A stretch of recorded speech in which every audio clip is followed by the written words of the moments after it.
ကောင်လေးကတောတိုင်းထဲမှာသူဖမ်းဆီးထားခဲ့တဲ့နဂါးကိုပြန်တွေ့ခဲ့ပါတယ်။အဲ့ဒီနဂါးကိုမြင်လိုက်ရတဲ့အခါသူကတကယ်ကိုစိတ်လှုပ်ရှားသွားခဲ့ပါတယ်။ဒါပေမဲ့သူကအောင်ပွဲခံဖို့ပြင်ဆင်နေုံမှာပဲနဂါးကရုတ်တရက်ဆိုသလိုနာကျင်စွာအော်ဟစ်လိုက်ပါတယ်။ဒါကသူ့ကိုတုံ့လှုပ်သွားစေတာကြောင့်နောက်ကိုခြေလမ်းပြက်ပြီးလဲကျလူနီးပါးဖြစ်သွားခဲ့ပါတယ်။အဲ့ဒီနောက်သူကသူ့ရဲ့ဓားမြောင်ကိုကောက်ကင်ပြီးနဂါးစီကိုဖြည်းဖြည်းချင်းတိုးသွားပါတယ်။တကယ်လို့သူသာဒီနဂါးကိုတက်လိုက်နိုင်ရင်မျိုးနွယ်စုဝင်တွေကသူ့အပေါ်မြင်တဲ့အမြင်တွေပြောင်းလဲသွားမှာပါ။ဒါကိုမြင်လိုက်ရတဲ့ညမျိုးနွယ်စုဝင်နဂါးကလည်းဘာမှပြန်မခုခံပဲအရှုံးပေးလိုက်ပါတယ်။သူကဓားမြောင်ကိုအမြင့်ကိုမြောက်လိုက်ပေမဲ့သူ့ရဲ့ကျင်နာတက်တဲ့နှလုံးသားကတော့အတွေးတွေနဲ့ဝေခွဲမရဖြစ်နေပါတယ်။နောက်ဆုံးမှာတော့သူကနဂါးကိုမတက်ရက်ပဲလက်လျှော့လိုက်ပါတယ်။သူကနဂါးကိုထားခဲ့ပြီးလှည့်ထွက်သွားဖို့ဆုံးဖြတ်လိုက်ပါတယ်။ဒါပေမဲ့ထောင်ချောက်ထဲမှာပိတ်မိနေတဲ့နဂါးကိုကြည့်ပြီးသူကနဂါးကိုလွတ်ပေးဖို့ပဲရွေးချယ်လိုက်ပြီးဓာတ်နဲ့ကြိုးတွေကိုဖျက်ပေးလိုက်ပါတယ်။ချီနှောင်ထားတဲ့ကြိုးတွေပြုတ်ထွက်သွားတာနဲ့နဂါးကရုတ်တရက်ဆိုသလိုရုံထွက်လာပြီးကောင်လေးကိုကြောက်ဆောင်နဲ့ကပ်ပြီးဖိထားလိုက်ပါတယ်။နဂါးကသူ့ရှေ့မှာရှိနေတဲ့ကောင်လေးကိုစိုက်ကြည့်နေပြီးဘာကြောင့်သူ့ကိုလွတ်ပေးခဲ့ရလဲဆိုတာကိုနားမလည်နိုင်အောင်ဖြစ်နေပါတယ်။ဘာမှအဖြေရှာမရတဲ့အဆုံးမှာတော့နဂါးကကောင်လေးရဲ့မျက်နှာကိုကပ်ပြီးကျဲလောင်စွာဟိန်းဟောက်လိုက်ပါတယ်။ကောင်လေးစီမှာရန်ညိုးမရှိတာကိုတီးသွားတဲ့အခါမှာတော့နဂါးက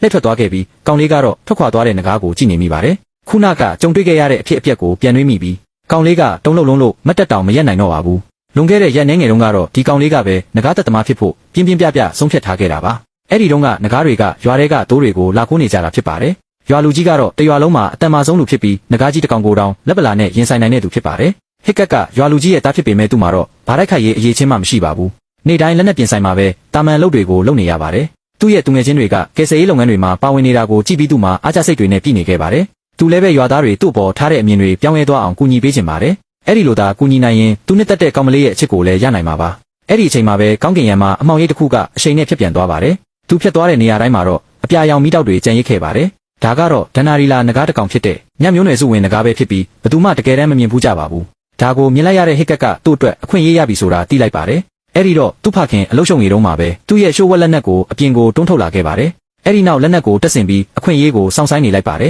။ဆူးရှားတဲ့အော်တန်ကြီးတစ်ခုနဲ့အတူအမှောင်ရိပ်တစ်ခုကတောင်ကုန်းနောက်ဘက်ကိုပြုတ်ကျသွားပါတယ်။ဒါပေမဲ့သူကအောင်ပွဲမခံနိုင်ခင်မှာပဲမိမုတ်တက်တဲ့နဂါးတစ်ကောင်ကအောက်ဘက်ကနေတက်လာပါတယ်။ဟစ်ကက်ကဒါကိုမြင်တာနဲ့ချက်ချင်းပဲထွက်ပြေးပါတော့တယ်။မိနဂါးကလည်းသူ့နောက်ကိုမလွတ်တမ်းလိုက်နေပါတယ်။သူ့သားရဲ့တနာစရာကောင်းတဲ့အခြေအနေကိုကြည့်ပြီးသူ့ဖခင်ကတက်ပြင်းမဲချနိုင်ပါတော့တယ်။မိနဂါးကဟစ်ကက်ကိုဖမ်းပြီးတော့မဲ့အချိန်မှာပဲသူ့ဖခင်ကအချိန်မီရောက်လာပြီးတားဆီးပေးလိုက်ပါတယ်။အဲ့ဒီအချိန်မှာမိနဂါးကမိကုန်နေပြီဖြစ်တာကြောင့်သူ့ဖခင်ကလွယ်လွယ်ကူကူပဲမောင်းထုတ်လိုက်နိုင်ပါတယ်။ဒါပေမဲ့မိလောင်မှုကြောင့်တစ်သားတိုင်တွေပျက်စီးသွားပြီးဖမ်းမိထားတဲ့နဂါးအလုံးလွတ်မြောက်သွားကြပါတယ်။နဂါးတွေကခိုးထားတဲ့သိုးတွေကိုယူပြီးထွက်ပြေးသွားကြပါတယ်။ဒါကသူ့ဖခင်ကိုအကြီးအကျယ်ဒေါသထွက်သွားစေပါတယ်။ဟစ်ကက်ကညမျိုးနွယ်စုဝင်နဂါးကိုဖမ်းမိခဲ့တယ်လို့ပြောပေမဲ့ဘယ်သူမှမယုံကြပဲအဆက်ကမြင်ကွင်းတိုင်းပဲဖြစ်သွားခဲ့ပါတယ်။အိမ်ကိုပြန်ရောက်တဲ့အခါသူကနဂါးကိုလွတ်ပေးခဲ့တဲ့အကြောင်းဖခင်ကိုမပြောပါဘူး။ဒါပေမဲ့သူ့ဖခင်ကသူ့ကိုတားလိုက်ပြီးနဂါးတက်တဲ့တင်တန်းကိုတက်ဖို့ပြောလိုက်ပါတယ်။အဲ့ဒီလိုပြောပြီးတာနဲ့သူ့ဖခင်ကထွက်သွားပါတယ်။နောက်တစ်နေ့မှာတော့ဟစ်ကက်ကနဂါးကိုလွတ်ပေးခဲ့တဲ့နေရာကိုပြန်သွားခဲ့ပါတယ်။အဲ့ဒီမှာနဂါးက6ကမ်းပါးနိုင်ရန်ကိုတိုက်မိနေပြီးပြန်ထွက်ဖို့စူးစမ်းနေပေမဲ့မပြန်နိုင်တာကိုတွေ့လိုက်ရပါတယ်။ဟစ်ကက်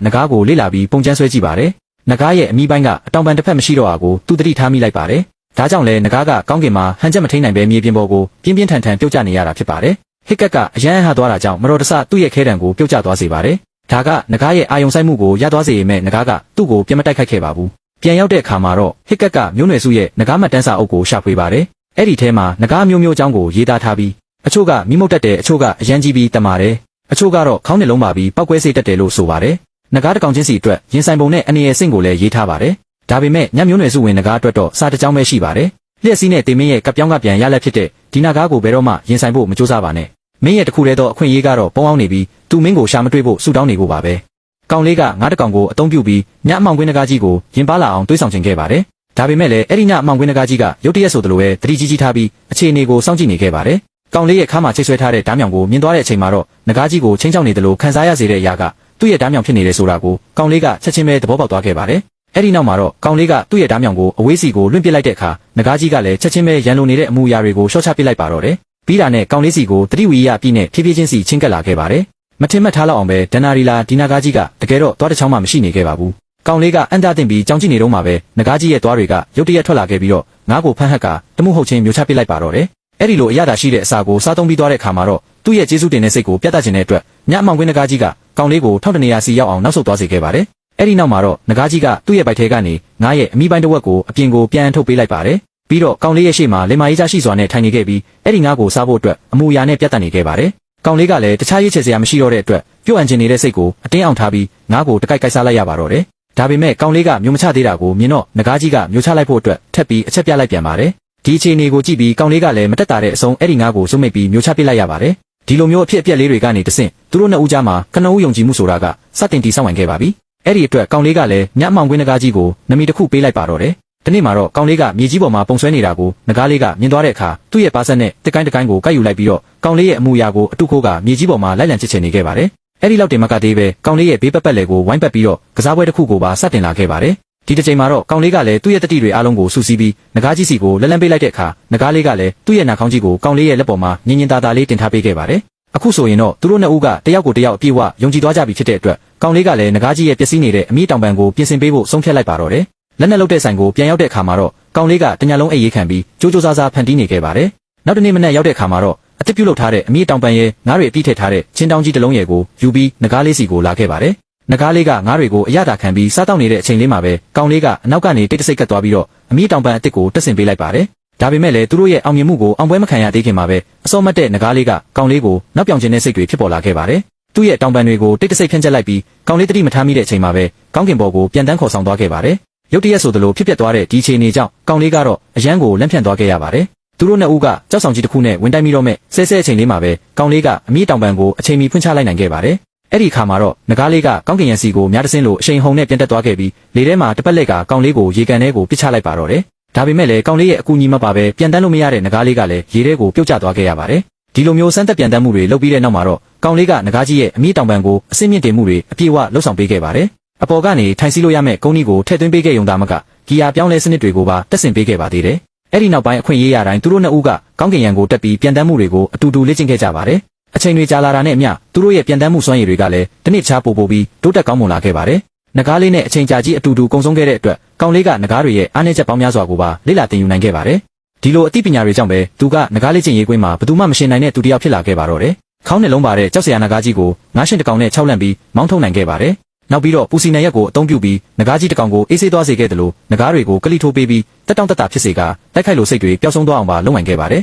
်ဒီလိုမျိုးထူးခြားဆန်းပြတဲ့နေလန်းတွေကြောင့်ပဲကောင်လေးကမျိုးနယ်စုဝင်တွေကြားမှာရေပန်းစားဆုံးလူတစ်ယောက်ဖြစ်လာခဲ့ပါတော့တယ်ဒါပေမဲ့အစကတည်းကအထူးကြုံဆုံးဖြစ်ခဲ့တဲ့ကောင်မလေးကတော့ဒီချိန်တွေကိုလုံးဝသဘောမကျခဲ့ပါဘူးနောက်ပိုင်းတစ်နေ့မှာတော့တောထဲမှာရှိတဲ့နဂါးကိုအစာသွားကျွေးမဲ့ကောင်လေးကိုသူမကတိတ်တဆိတ်နောက်ယောင်ခံလိုက်ရင်းနဲ့နဂါးလေးကိုတွေ့ရှိသွားခဲ့ပါတယ်ဒန်နာရီလာညအမောင်ကွင်းနဂါးကြီးကိုမြင်လိုက်ရတဲ့အချိန်မှာတော့ကောင်မလေးကအရန်ကိုထိတ်လန့်သွားခဲ့ပြီးဒီအကြောင်းကိုရွာသားတွေကိုပြောပြဖို့အတွက်ချက်ချင်းပဲထွက်ပြေးပါတော့တယ်ဒီအချိန်တွေကိုမြင်တဲ့အခါမှာတော့နဂါးလေးကလှည့်ကြည့်ပြီးဒီကိစ္စကိုသူပဲဖြေရှင်းလိုက်မယ်ဆိုတဲ့အထာနဲ့အချက်ပြလိုက်ပါတယ်အဲ့ဒီနောက်မှာတော့ကောင်လေးနဲ့အတူတူကောင်မလေးကိုဖမ်းဆွဲလိုက်ပြီးကောင်းကင်ရံစီကိုပြန်တက်သွားကတစ်ပင်ကြီးတစ်ပင်ရဲ့အမြင့်ဆုံးနေရာမှာတင်ထားလိုက်ပါတယ်ကောင်မလေးကလည်းသူမရဲ့အသက်အန္တရာယ်လုံခြုံရေးအတွက်မတက်တာတဲ့အဆုံးအလျှော့ပေးလိုက်ရပြီးနဂါးလေးရဲ့အပေါ်ကိုတက်စီလိုက်ရပါတော့တယ်အဲ့ဒီအချိန်လေးမှာပဲနဂါးလေးကနောက်ထပ်ကမြင်းကြောထမဲ့အကြံဉာဏ်တစ်ခုရသွားခဲ့ပါတယ်ကောင်းကင်ရံစီကိုအချိန်ပြင်းပြင်းနဲ့ခုန်တက်သွားခဲ့ပြီးချက်ချင်းဆိုသလိုပဲအောက်ဘက်ကိုထိုးဆင်းလိုက်တဲ့အတွက်ကောင်မလေးတယောက်အကြောက်လွန်ပြီးတောင်းပန်စကားတွေကိုအဆက်မပြတ်ပြောဆိုလာခဲ့ရပါတယ်ကောင်မလေးဘက်ကတောင်းပန်သွားပြီဆိုတာကိုမြင်တော့မှနဂါးလေးကသူတို့နှစ်ယောက်လုံးကိုနေဝင်စိစာလကိုခန်းစားနိုင်ဖို့အတွက်အလင်းတန်းတွေကြားထဲမှာဖြည်းဖြည်းချင်းစီပြန်တန်းပေးခဲ့ပါတ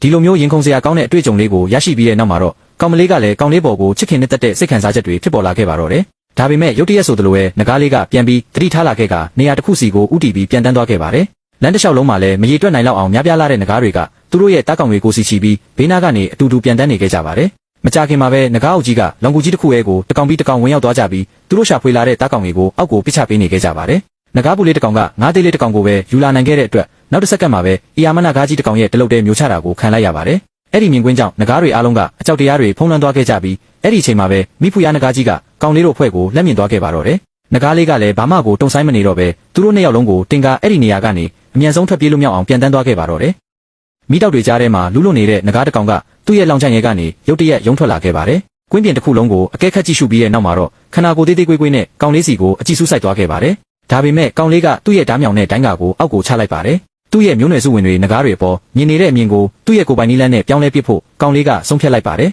နဂါးကြီးကရင်ပါသွားတော့မဲ့ဆဲဆဲအချိန်လေးမှာပဲကောင်လေးရဲ့အဖေဖြစ်သူကရုတ်တရက်ဒေါသတကြီးနဲ့အော်ဟစ်လိုက်ပါတယ်လန့်သွားတဲ့နဂါးကြီးကချက်ချင်းဆိုသလိုပဲကောင်လေးကိုဝင်ရောက်တိုက်ခိုက်ပါတော့တယ်အလွန်ကိုကြောက်လန့်သွားတဲ့ကောင်လေးကလည်းအကျယ်ကြီးအော်ဟစ်လိုက်မိပါတယ်ကောင်လေးအနေနဲ့ကြုံနေရပြီဆိုတာကိုအဝေးကနေကြားလိုက်ရတဲ့နဂါးလေးကအတန်လာရာစီကိုအပြေးလွှားလိုက်လာခဲ့ပါတယ်နဂါးကြီးရဲ့တိုက်ခိုက်မှုအောက်မှာကောင်လေးရဲ့အသက်သေမလို့ဖြစ်နေတဲ့အချိန်လေးမှာပဲနဂါးလေးကအချိန်မီရောက်ရှိလာခဲ့ပါတယ်လက်ကျင်ရေးကွင်းထဲကိုပြေးဝင်လာပြီးတော့ကောင်လေးကိုအနေရကနေကာကွယ်ပေးဖို့အတွက်ရဲရဲဝံ့ဝံ့ပဲကြားကနေဝင်ရောက်ရည်တည်ပေးခဲ့ပါတယ်ဒန်နာရီလာညအမောင်ကွင်းနဂါးကြီးမှန်တိသွားတဲ့အခါမျိုးနယ်စုဝင်တွေကကွင်းထဲကိုခုန်ဆင်းပြီးလာရောက်တိုက်ခိုက်ကြပေမဲ့နဂါးလေးကတော့ထွက်ပြေးဖို့ညှဉ်းဆန်နေခဲ့ပါတယ်နောက်ဆုံးမှာတော့များပြားလာတဲ့စစ်တီတော်တွေရဲ့ဖမ်းဆီးကြုံနှောင်ခြင်းကိုခံလိုက်ရပါတော့တယ် ကောင်လေးကသူ့ရဲ့အဖေဖြစ်သူကိုနဂါးလေးကိုပြန်လွတ်ပေးဖို့အတွက်အတနာခံတောင်းဆိုခဲ့ပါတယ်နဂါးတွေကတားကောင်တွေကိုခိုးယူနေရတာကနဂါးဘရင်ကြီးရဲ့အတင်းကျပ်ခိုင်းစေမှုကြောင့်ဖြစ်တယ်လို့အဖေဖြစ်သူကိုတေချာရှင်းပြခဲ့ပါတယ်နဂါးဘရင်ကြီးရှိနေတယ်ဆိုတာကိုကြားလိုက်ရတဲ့အခါမှာတော့အဖေဖြစ်သူကတွားရောက်တက်ဖြတ်ဖို့ချက်ချင်းပဲဆုံးဖြတ်လိုက်ပါတော့တယ်မကြခင်မှာပဲစစ်တင်မောတွေကိုပြင်ဆင်ကြပြီးနဂါးလေးကိုအုံပြုကနဂါးဘရင်ကြီးရဲ့အတိုက်နေရာကိုရှာဖွေဖို့စီစဉ်ခဲ့ကြပါတယ်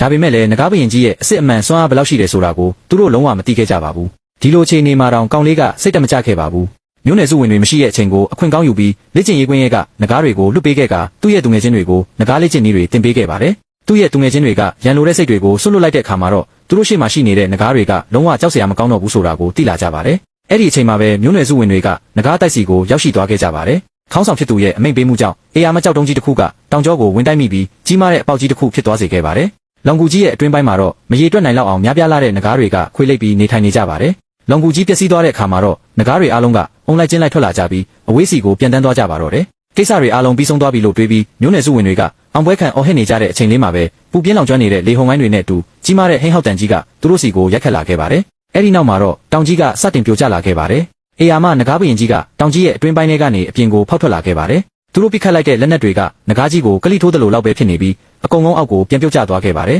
မိတောက်တစ်ချက်မှုထုတ်လိုက်ရုံနဲ့တင်သူတို့ရဲ့စစ်တင်မောတွေအားလုံးကိုပြာကျသွားစေခဲ့ပါတယ်အဲ့ဒီအချိန်မှာနဂါးလေးကတင်မောတစ်စင်းပေါ်မှာပိတ်မိနေတော့မှာပဲခေါင်းဆောင်ဖြစ်သူကအခြေအနေအရန်ဆိုးရွားနေပြီဆိုတာကိုနားလည်သဘောပေါက်သွားပါတယ်သူကနဂါးဘရင်ကြီးရဲ့အာယုံဆိုင်မှုကိုသူ့စီကိုပဲရောက်လာအောင်ဆွဲဆောင်ပြီးကြံတဲ့သူတွေထွက်ပြေးလွတ်မြောက်ဖို့အတွက်အချိန်ဆွဲပေးခြင်းခဲ့ပါတယ်အဲ့ဒီအချိန်လေးမှာပဲကောင်လေးနဲ့သူ့ရဲ့သူငယ်ချင်းတွေရောက်ရှိလာခဲ့ကြပါတယ်ကလေးတွေကနဂါးတွေနဲ့အတူအေးအေးချမ်းချမ်းအတူရှင်တွဲရှိနေတာကိုမြင်လိုက်ရတဲ့အခါမျိုးနယ်စုဝင်တွေအားလုံးကအရန်ကိုအံ့အားသင့်သွားခဲ့ကြပါတယ်ကလေးတွေကနဂါးဘရင်ကြီးကိုအာယုံလွဲဖို့တာဝန်ယူလိုက်ကြပြီးကောင်လေးကတော့နဂါးလေးကိုကယ်တင်ဖို့အတွက်အပြေးလွှားသွားခဲ့ပါတယ်ဒါပေမဲ့သူတို့စီးနှင်းလာတဲ့နဂါးလေးတွေကနဂါးဘရင်ကြီးရဲ့အနားကိုရောက်သွားတဲ့အခါမှာတော့အကုန်လုံးထိန်းချုပ်နိုင်စွမ်းကိုဆုံးရှုံးသွားကြပါတော့တယ်နဂါးဘရင်ကြီးရဲ့တိုက်ခိုက်မှုအောက်မှာတော့နဂါးလေးကရေရဲကိုပြုတ်ကျသွားခဲ့ပါတယ်ကောင်လေးကနဂါးလေးကိုကယ်တင်ဖို့အတွက်ရေထဲကိုချက်ချင်းခုန်ဆင်းခဲ့ရပေမဲ့သူ့ရဲ့ခွန်အားကတင်းငယ်လုံးတာကြောင့်မကြခင်မှာပဲတတိလက်သွားခဲ့ပါတယ်အဲ့ဒီခါမှာအဖေဖြစ်သူကကောင်လေးကိုရေပေါ်ကိုဆွဲတင်ပေးခဲ့ပြီးနဂါးလေးကိုလွတ်ပေးဖို့အတွက်ရေအောက်ကိုထပ်မံငုံဆင်းသွားခဲ့ပါတယ်ကောင်လေးနဲ့နဂါးလေးကချက်ချင်းဆိုသလိုပဲတိုက်ပွဲတွေကိုဝင်ရောက်လာခဲ့ပါတယ်ပထမဦးဆုံးကောင်မလေးကိုကယ်တင်ခဲ့ပြီးတဲ့နောက်နဂါးဘရင်ကြီးဒေါသထွက်လာအောင်ဆက်တိုက်ခိုက်ခဲ့ကသူတို့နောက်ကိုလိုက်လာအောင်ပေါ်ကိုမြှောက်ခေါ်သွားခဲ့ပါတယ်နဂါးဘရင်ကြီးကိုကောင်းကင်ရံအထိခေါ်ဆောင်လာပြီးတဲ့နောက်မှာတော့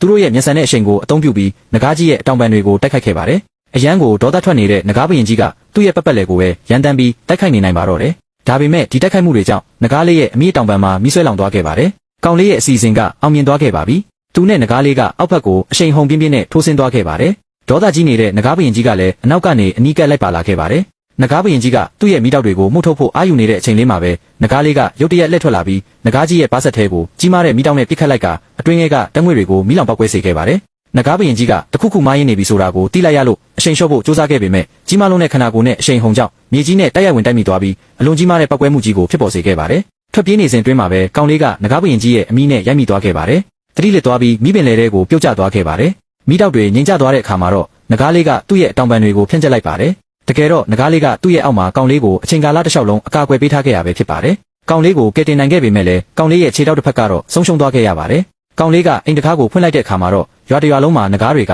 ကအေးအေးချမ်းချမ်းအတူရှင်တွဲနေထိုင်နေကြတာကိုတွေ့လိုက်ရပါတယ်လူတွေနဲ့နဂါးတွေကထစားတစ်ဖြစ်ဖြစ်အတူတကွာစတင်နေထိုင်လာကြပြီးကောင်မလေးကလည်းသူမရဲ့ရင်တွင်းဖြစ်ချစ်ချင်းမေတ္တာတွေကိုကောင်လေးကိုဖွင့်ပြောပြလိုက်ပါတော့တယ်